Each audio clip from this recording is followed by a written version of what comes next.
When you hear the words New Year, what's the first thing that comes to mind? Probably January 1st, right? But for a lot of Slavic cultures, the real story is so much deeper, so much more interesting. You see, the whole idea of a new year has never, ever been just a simple date on the calendar. And this quote just nails it. The Slavic New Year traditions that we see today, they aren't one single thing. They're actually the result of all these different historical forces. We're talking pagan seasons, Christian calendars, and state power, all layered right on top of each other. So this all leads to a question that sounds super simple, but the answer? Well, it's surprisingly complex. We all think we know when New Year's is, but if you look at history, it tells a very, very different story. On one hand, you've got the modern, straight-up answer we all know and use. January 1st. Simple. But if you dig into the past, the new year was something else entirely. It was a feeling, a mood, tied to the seasons. Or it was a specific date set by the church. Or it was even a political decree from the government. And here's the kicker. These were rarely the same thing. And that is exactly what we're going to do here. I want you to think of it like an archaeological dig. We're going to carefully peel back the layers of time to find out where these traditions really come from. So let's start with the oldest, most ancient layer.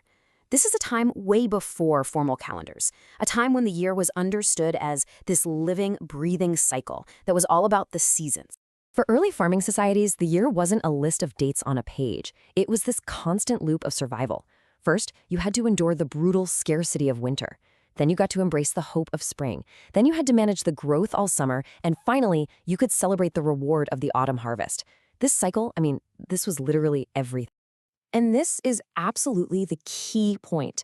That feeling of a new beginning wasn't about a date someone wrote down. It was an emotional thing, a response to these huge turning points in nature, especially that deep, dark transition of winter when it felt like the whole world was hitting a reset button. And what's really amazing is how familiar these ancient themes still feel today.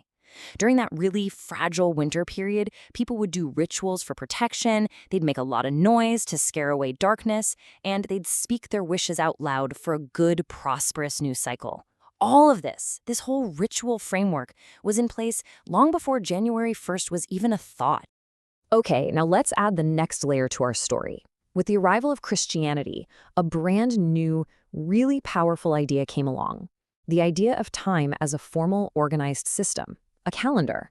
But here's a surprise. Even with these formal calendars, January 1st was not the universal start of the year, not even close. Depending on where you were and what era it was, the official year might begin in March, to celebrate spring.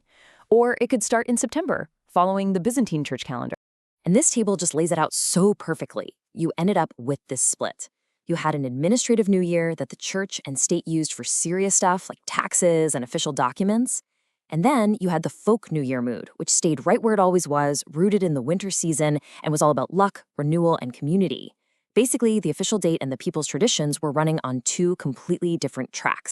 Which brings us to our final and most decisive layer. This is where the state steps in to standardize everything. And suddenly, New Year's becomes less about nature or religion and a whole lot more about a political and administrative decision. The big motivation here was modernization. Leaders wanted to align with the rest of Europe to make administration and trade easier. So states began to just decree that January 1st was the single official start of the year. This wasn't some ancient mystical decision. It was a really practical one. And here's where it all comes together. This is the crucial consequence of that decision. The state's new date, January 1st, landed perfectly in the middle of that ancient, ritually powerful winter season we talked about.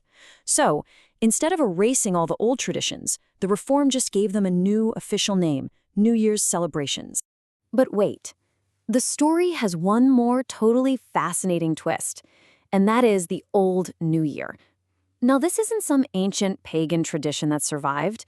It's basically a historical calendar glitch, a math problem, really. So what is it? Well, it's pretty simple. It's the celebration of New Year's according to the older Julian calendar.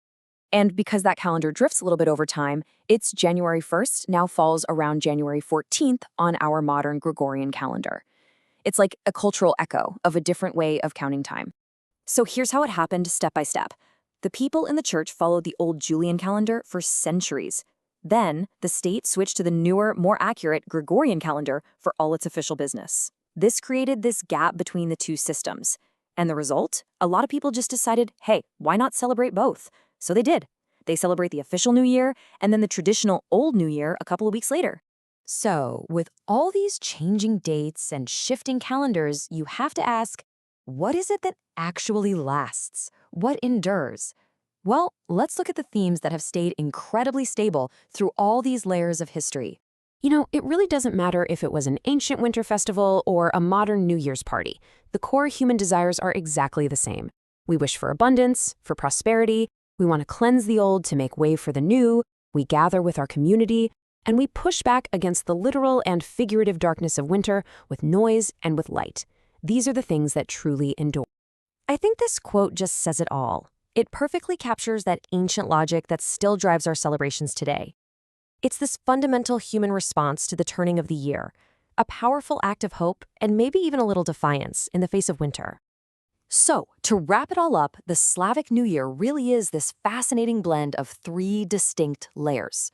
It started with this deep, foundational connection to the seasonal cycle. Then it was structured by a formal calendar system.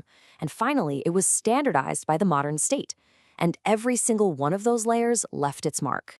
And that leaves us with one final thought to chew on.